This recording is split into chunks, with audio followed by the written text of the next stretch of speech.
When did the Prime Minister lose his way? When did it happen? The federal government has invoked the Emergencies Act to address the blockades and occupations. Right here I have a copy of the Emergencies Act. In the past few months, the government invoked this act for the very first time in Canadian history.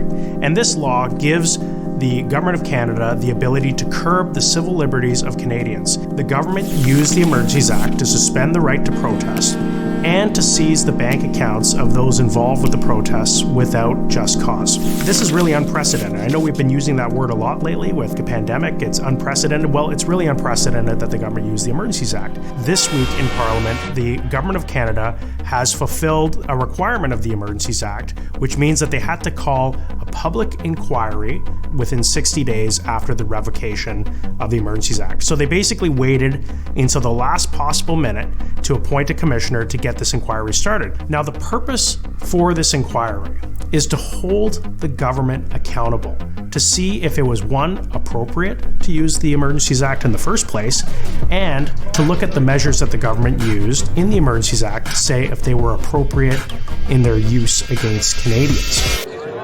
The government announced that they had appointed Justice Rouleau, who I have no reason to believe is not a respected judge in this country. But we don't really have a lot of information about who this judge is, what his background is. I asked the Minister of Public Safety what were the qualifications, what was the process by which this judge was chosen. Because for all we know, they could have just picked this guy's name out of a hat. What qualifications were required? How many candidates were considered?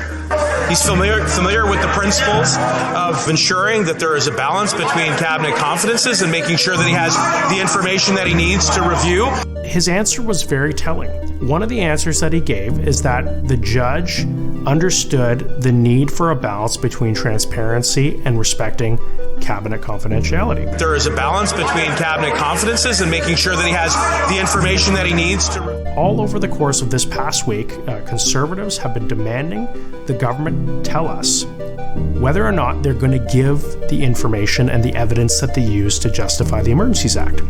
Because if we don't have access to the evidence that showed why invoking the act was necessary, then we're never going to know if the government was right or wrong in invoking the act. It really concerns me, because if they ask the justice during the recruitment process, are you going to ask us for secret cabinet documents? And if the answer of the judge was no, I will not ask for cabinet documents, then I think it really undermines the whole independent part of this public inquiry. The other thing that I think is very concerning, and we've been asking questions about this, and the media has also been asking questions about this, so it's bad when the media is even asking and going after the government on this, is that the Emergencies Act in itself states that the inquiry has to look into, as I said, the circumstances leading up to the use of the act and the measures used by the government. No more, no less. That's the mandate given under the Emergencies Act.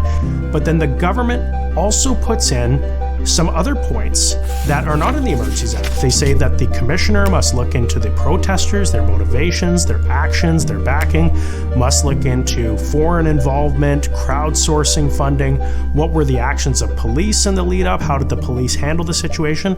But noticeably absent was any direction to the commissioner to actually investigate how the government came to the conclusion that the Emergencies Act was appropriate, and how the government came to the conclusion that the specific actions that they took, shutting down protests, freezing bank accounts, was the most appropriate action to deal with the protests. I've called it political interference, because it should be up to the commissioner, who uses the act as his guide, to decide what is and what is not relevant to his investigation.